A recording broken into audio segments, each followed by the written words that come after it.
Kamĩtĩ ĩno ya NCIC yambĩte kambĩ mũkawa-inĩ ũmwe taũni-inĩ ya Kĩrĩainĩ gĩcigo-inĩ kĩa ũmbunge kĩa Mathioya, kũrĩa marĩ na kĩgomano na andũ ethĩ kuma Mathioya na Kangema. Rĩu mangĩtarwo kuma haha monio njĩra iria ciagĩrĩire, ona matarĩ na mawĩra mangĩcoka mateithĩrĩrio hanini nĩ thirikari, mũndũ nĩ akwĩmenya. Ona no maragĩtũthomithia ũrĩa tũngĩhota kuona mbeca cia mbeũ njĩthĩ iria maratwĩra ciĩkuo na ũrĩa tũngĩkĩihũria.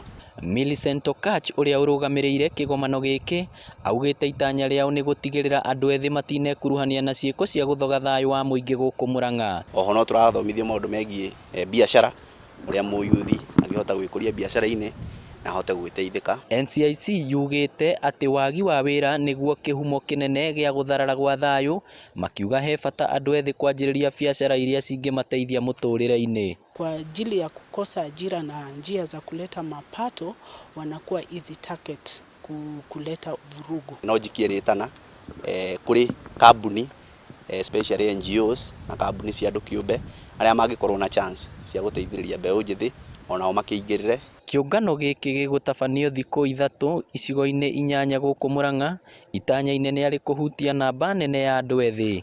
Ngĩribotera Inooro TV kuma gũkũ Mathioya kaunti ya Murang'a, rĩtwa rĩakwa nĩ Victor Kĩnuthia.